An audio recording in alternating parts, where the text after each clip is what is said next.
हमारे बाबा साहब अम्बेडकर जी के पड़पोते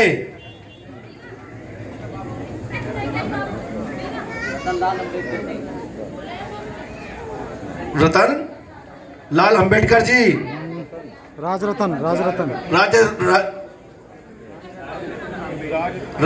अम्बेडकर जी हमारे बीच में पहुंचने वाले हैं। तो बहुत ही अच्छा अनुभव हुआ, खुशी हुई और ऐसे लगा कि बाबा साहब अम्बेडकर जी को तो हम देख नहीं पाए, लेकिन उनके पोते जी का अगर हमारा दर्शन हो जाए तो मेरा दलित समाज, मेरा सरवारा समाज, मजदूर वर्ग और गरीब वर्ग धन्य हो जाएगा और अपने आप को हम लोग ये समझेंगे कि हम बाबा साहब अम्बेडकर जी के बताए रास्ते पर तो नहीं चल रहे हैं। डॉक्टर साहब, संजय डॉक्टर जी मेरी बात सुन रहे हैं ना आप? क्योंकि हम लोग संगठित तो हो जाते हैं और संघर्ष भी करते हैं, लेकिन शिक्षित नहीं हो पा रहे हैं। जिस दिन हम लोग शिक्षित हो जाएंगे तो उस दिन ये मनवादियों का, ये पूंजीवादी और ये जो ब्राह्मणवादी सोच के लोग हैं, ये हमारे ऊपर राज नहीं कर पाएंगे। जिस तरह हाथरस में 14 दिसंबर में ये हत्याकांड हुआ जिससे पूरी दुनिया हिल गई, एक हमारी दलित बेटी को रात को 2 बजे मट्टी का तेल डाल के छिड़क दिया। ये कौन से संस्कार में लिखा हुआ है? क्या हिंदू संस्कारों में ऐसा होता है? सूरज निकलने से पहले और सूरज ढलने के बाद कोई अंतिम संस्कार होता है क्या? नहीं होता। होता है? नहीं होता। तो ये जो हमारे साथ अन्याय और अत्याचार हुआ है और जो घटना हुई है वो तक जांच का विषय हो गया है। हाई कोर्ट, सुप्रीम कोर्ट में मामला पहुंच गया है। अपराधियों के खिलाफ धारा भी लगा दी है, अरेस्ट भी है और सीबीआई जांच भी चल रही है। उसमें मैं ज्यादा कोर्ट के खिलाफ नहीं बोलूंगा, लेकिन सरकार ने जो ये अत्याचार, जो जुल्म हमसे और हमारे समाज से किया, एक बाप से, एक भाई से, एक माँ से, उसका अंतिम संस्कार करने का जो हक था वो भी छीन लिया। ऐसी कौन सी इतनी बड़ी बात हो गई थी? सरकार को ऐसे क्या खतरा हो गया था जो उन लोगों को रात में अंतिम संस्कार छुप के करना पड़ा? सरकार को पता था, लेकिन सरकार को यह नहीं पता था कि ये लोग जब सरकार बनाना जानते हैं तो सरकार गिराना भी जानते हैं। ये जानते हैं अपने वोट का अधिकार क्या होता है। जिस तरह अपनी बेटी का हम लोग ध्यान रखते हैं ना, ऐसे हमें अपने वोट का भी ध्यान है। क्या हम जब बेटी का रिश्ता करते हैं, क्या इस रिश्ते घर में कर देते हैं? क्या हम सोचते हैं, समझते हैं, देखभाल करते हैं जब हम बेटी का रिश्ता करते हैं? ऐसी वोट जो हमें डालते हैं वो हमें उसे भी सोच समझ के डालना चाहिए कि ये जो हम वोट डाल रहे हैं, जो बाबा साहब अम्बेडकर जी ने हमें अधिकार दिया वोट डालने का, बाबा साहब अम्बेडकर जी ने कहा कि अब राजा रानी के पेट से पैदा नहीं होगा। अब राजा रानी के पेट से पैदा नहीं होगा, अब राजा कनस्तर से पैदा होगा। क्योंकि हम जो वोटिंग करते हैं उसमें जो जीत के आता है वही तो राजा बनता है। तो साथियों, शायद ये हमारी भूल रही कि हमने अपनी वोट का मूल्य नहीं समझा और शायद हमने वोट सही जगह नहीं दी। आज पछतावा हमें हो रहा है इस बात का कि आज अगर दलित मजदूरों की कोई सरकार होती, कोई मुख्यमंत्री होता, तो शायद हमारी बेटी का अंतिम संस्कार रात को 2 बजे नहीं होता। गलत बोल रहा हूं साथियों? तो साथियों, ज्यादा ना बोलते हुए हम लोगों को ये आज वचन लेना है, ये संकल्प लेना है कि हमारा वोट पड़े तो अपने लोगों को पड़े। राज हमारा, वोट हमारा, राज तुम्हारा, ये अब नहीं चलने वाला। अब ये चलने वाला नहीं है। ये गूंगी बहरी सरकार रात दिन आरक्षण पर हमला। ये जो भाई अभी आरक्षण की बात कर रहे थे मेरे साथी, क्या शुभ नाम था उनका? अवसर जी, मैं आपका बहुत धन्यवाद स्वागत करता हूं। जो एक रोटी होती है उसका जो चौथा हिस्सा होता है वो हम लोगों को मिलता है। यही है ना आरक्षण? आरक्षण यही चीज है ना, आप पूछ रहे थे। तो उसमें से भी आधा कर दिया गवर्नमेंट ने कि अगर गवर्नमेंट कहीं पे नौकरी निकालती है तो हम लोग उस पर दावा नहीं कर सकते कि ये नौकरी हमें दी जाए। वो आरक्षण खत्म कर दिया, वो तो आपको पता ही है। नौकरी में आरक्षण तो खत्म कर दिया, शिक्षा में आरक्षण खत्म कर दिया। अभी जो लोग नगर निगम के माध्यम से अपने बच्चों को पाल रहे थे, आज 20-20 साल हो गए हैं, सब लोग कच्चे हैं नहीं है। अगर उनको पक्का कर दिया गया, भाई कोई साथी बुरा न माने, अगर उनको पक्का कर दिया गया तो वो अपनी बेटी की शादी कर लेंगे। बेटी की शादी करेंगे ना तो इज्जत से रहेंगे, अपना घर बना लेंगे, अपने बच्चों को पढ़ा लेंगे, और जो मूलभूत सुविधा है जो हमें सब में प्राप्त हो जाएंगी तो हम लोग उनके साथ बराबर कुर्सी में बैठेंगे। तो क्या उन लोगों को ये चीज बर्दाश्त होगी? नहीं होगी ना। इसलिए उन लोगों ने आपके पेट पे लात मारने का काम किया है। अब निगम के द्वारा या कहीं भी किसी साथी को डिपार्टमेंट में लगा हुआ वो परमानेंट नहीं होगा, बैन लगा दिया, कोई नई भर्ती नहीं होगी। जो पक्के हो गए हैं उनको कोई बकाया नहीं मिलेगा। बकाया मिला किसी को क्या? कोई निगम में अधिकारी तो होगा या किसी को मिला बकाया? नहीं मिला ना।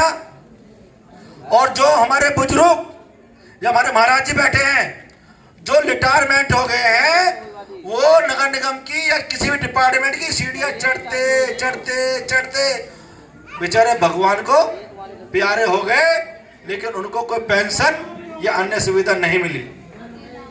सच बोल रहा हूं साथियों? हाँ जी गौतम जी, गलत कह रहा हूं जी? गलत तो नहीं है। तो साथियों, इन बातों को चर्चा अगर हम साल में या 6 महीने में या महीने एक बार कर लें बैठ के, तो क्या हम लोग नेता बन जाएंगे? क्या हम प्रधानमंत्री बन जाएंगे? क्या हम मुख्यमंत्री बन जाएंगे? क्या कुर्ता पहने नेता बनते हैं? कुर्ता पहने नेता बनते हैं क्या? नहीं बनते ना। नेता वो बनता है जिसके विचार अच्छे होते हैं, जो नेतृत्व करना जानता है समाज का, और जो पेट भरना जानते हैं दलाल, वो नेता नहीं बनते हैं। आज बाबा साहब ने कुर्बानियां दी, अपने 4-4 बच्चे दलित मजदूरों के लिए कुर्बान कर दिए, और आज उनका नाम कहां तक है? अमेरिका कहता है कि अगर बाबा साहब अम्बेडकर हमारे देश में पैदा हुए होते तो आज उनको हम सूर्य के नाम से जानते। मनोज जी, और एक हम हैं कि बाबा साहब अलग है और वाल्मीकि जी अलग है। होता नहीं होता ऐसे। सुरेंद्र चंद्र अलग है और गौतम जी अलग है। भाई तू चूड़ा में चमार, जैसे चूड़ा जैसे चमार अलग अलग है क्या? अब चमड़ा अलग होता है, अपने शरीर से अलग होता है क्या? फिर रिश्ते नाते क्यों नहीं करते आपस में? क्यों नहीं शिक्षा ग्रहण करते हम लोग? कब तक मोहल्ले बस्ती में रहेंगे? एक बेटा आस करता है कि मेरा बाप मर जाए तो मुझे नगर में नौकरी मिल जाए। सोच बदलो भैया, सोच। उसकी नौकरी मुझे मिले, मेरा बच्चा। भाई नौकरी के चक्कर में मत पड़ भाई, शिक्षा ग्रहण कर, अपने बाप से बड़ा बन, बिजनेस कर, अच्छा काम कर। पहले तो आप लोग मोहल्ला बस्ती पर निर्भर रहते थे, अब तो सरकार ने वहां भी गाड़ियां लगा दी, वहां पे गाड़ियां लगा दी कि ये समाज मोहल्ला बस्ती करके अपने बच्चों को ना पाल ले। निगम में इनको तो मारेंगे, पक्का नहीं करेंगे, पक्के हो गए तो बकाया नहीं देंगे। और जो बहन बेटी मोहल्ला बस्ती करके अपने बच्चों को पाल रही थी, वहां पे गाड़ियां लगा दी। तो आपका शोषण है नहीं है? हाथ उठा के समर्थन करो साथियों, ये शोषण आपका है नहीं है? सच्चा सच्चा सच्चा झूठ बोल रहा हूं मैं? जिसके हाथ है वो हाथ उठा बात करे। तो मेरी बात का हम समर्थन करते हैं। तो साथियों, दिल्ली में या यूपी में या देश में जो सरकारें चल रही हैं ये मजदूर विरोधी हैं। अब आप लोगों को खुद मैदान में आके लड़ाई लड़नी होगी, क्योंकि आप इस देश के शासक थे। राजा थे नहीं थे पहले? कितने लोगों को पता इस बात का? पहले हम लोग राजा थे भाई। जंगल हमारा छीन लिया। हाँ चाचा, जंगल हमारा छीन लिया ना। जंगल गया, जमीन गई, जल गया, धरती गई, आसमान भी गया। अब आप लोग में कुछ बचा है क्या? तो मूल निवासियों, जागो, अपने हकों को पहचानो, अपने नेताओं को पहचानो, अपनी वोट को पहचानो और हमें इस संसद पे और विधानसभा में और लोकसभा पे कब्जा करना है। मेरी लड़ाई ये नहीं है। मेरी जो लड़ाई है वो ये नहीं है कि आपको तेल दिलवा दूं, साबुन दिलवा दूं, कच्चा कर पक्का। मैंने इस लड़ाई नहीं लड़ता। मेरी लड़ाई ये नहीं है, मेरे साथियों की लड़ाई ये नहीं है। मेरी लड़ाई तो ये है कि लोकसभा और विधानसभा में अपने साथियों को तारो, उन्हें जिताओ और उनको सांसद बनाओ, विधानसभा भेजो, विधायक बनाओ, ताकि वो आपकी आवाज उठा सके। ठीक है ना? जब आपके लोग विधानसभा में होंगे तो वो आपकी विधानसभा आवाज उठाएंगे। बहन जी, बहन जी, आपको मेरी बात समर्थन नहीं कर रहे आप लोग। अगर आपके लोग नगर निगम में होंगे तो निगम में आपकी बात उठाएंगे, और जब आपके साथी राज्यसभा में होंगे तो आपकी बात उठाएंगे। लेकिन आपने दलाल और नकारे नाकाम संसद में बना के बिठा दिए, वो आपके बात उठाएंगे क्या? वो तो भारतीय जनता पार्टी के या कांग्रेस के या किसी पार्टी के भी उसके गुलाम है ना वो लोग। वो आपके नेता नहीं है, आपके नेता नहीं है ना वो।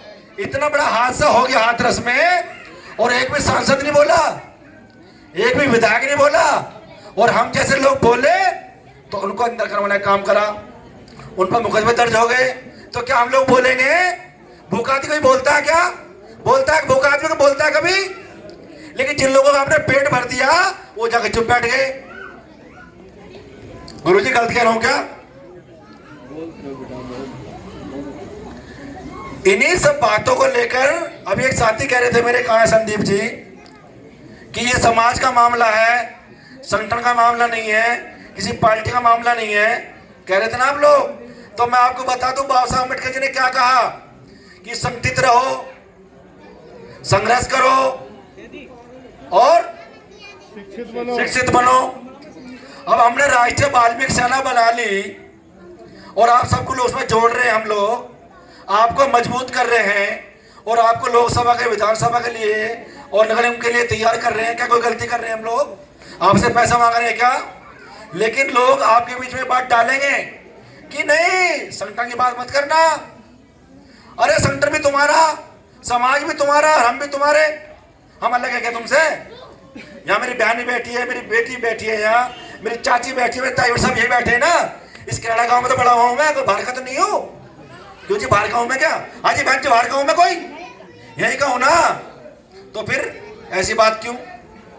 साथियों, आज ये संकल्प करें, मंदिर सामने है, बाबा साहब अम्बेडकर जी आपके सामने है, वाल्मीकि जी हमारे सामने, भंते जी हमारे सामने है। जाति प्रथा खत्म करनी है, बाबा साहब अम्बेडकर जी शरण में आ जाओ, बौद्ध धर्म अपनाओ। बौद्ध धर्म की क्या पहचान? मानव मानव। बौद्ध धर्म की क्या पहचान? मानव मानव एक समान। क्यों नहीं होते आप लोग? कब तक जातियों में बटे रहोगे? चमार की बेटी आप क्यों नहीं लेते? बंगी की बेटी आप क्यों नहीं लेते? तेली तमोली कुर्मी में आप क्यों नहीं जाते? जब आप लोगों को पहले बांट दिया, आप लोग 85% और वो लोग कितने परसेंट है? 15%। अरे काशीराम जी ने कहा, काशीराम जी ने क्या कहा? देखो, काशीराम जी जब नंदगिरी में आए, मैं बहुत छोटा था, वह एक मीटिंग हो रही थी, तो ये जब पागलपन का भूत है पहले चढ़ा हुआ है गुरुजी। तो काशीराम जी ने क्या कहा? पेन दिखाया काशीराम जी ने, ये लोग कौन है जो ऊपर वाले हैं? गौतम जी आप बताएंगे। बोलो, खड़े हो, बोलो, ऐसे नहीं। हाँ बताओ तो कौन है ये जो ऊपर जो ढक्कन है कौन है? ये 15% है। और ये नीचे जो ये कौन है? 85% है। तो फिर ये ऊपर क्यों भाई? गौतम जी बताओ, संदीप जी, मनोज चंदेल जी, ये ऊपर क्यों? इनमें एकता नहीं, इनमें दिमाग है। क्यों ना बांट दो आपस में? है भाई, जाट भी हमारा भाई है, गुज्जर भी हमारा भाई, ताकि भी हमारा भाई है, सारे हमारे भाई तो है। SC ST OBC हमारे तो हैं ये लोग। अगर इनको ऐसे कर दिया जाए तो क्या बुराई है? सब बराबर हो जाएंगे ना। तो समतापूर्ण समाज की स्थापना कैसे होगी? हम बात करते हैं बाबा साहब अम्बेडकर जी की बात करते हैं। भाई तुम झूठे नकली वो अम्बेडकरवादी हो तुम लोग। तिलक तुम लगाते हो, माता की आरती तुम करते हो, भजन तुम्हारे यहाँ होते हैं, होते ना होते? अरे सब छोड़ दो भगवान, अपने तो इष्ट देवता है। आपका काली माई बाल लिख रहा है, पौन समझ बाहर थे, चौकी है नहीं है सब देवता घर में। वो शक्तिशाली है जो मंदिर बैठे, वो शक्तिशाली है? बताओ, नहीं है ना वो शक्तिशाली? आपका जो बाबा दादा जनाब पूछते हो वो तो शक्तिशाली है। मिनट में आपके बच्चे झपटा हो जाता है तो ठीक हो जाते हैं ना, हो जाते हैं। लेकिन माता खूब आरती करो आप लोग, ठीक नहीं होते ना। तो जब आपका उसका मतलब ही कुछ नहीं है, आप पखंडवाद पे क्यों भैया इधर उधर फेंक रहे हो? तो आप जो दिशाहीन हो गए हैं आप साथियों, बुरा मत मानना। हम आपकी दिशा और दशा बदलने के लिए आए हैं कि हजारों मंजिलें होंगी, हजारों कारवां होंगे और निगाहें हमको ढूंढेंगी, ना जाने हम कहाँ होंगे। जैसे बाबा साहब अम्बेडकर चले गए, काशी राम जी चले गए हैं, और भारत वाल्मीकि चले गए, कमला मंगल चली गई, और हमारे 1857 क्रांतिकारी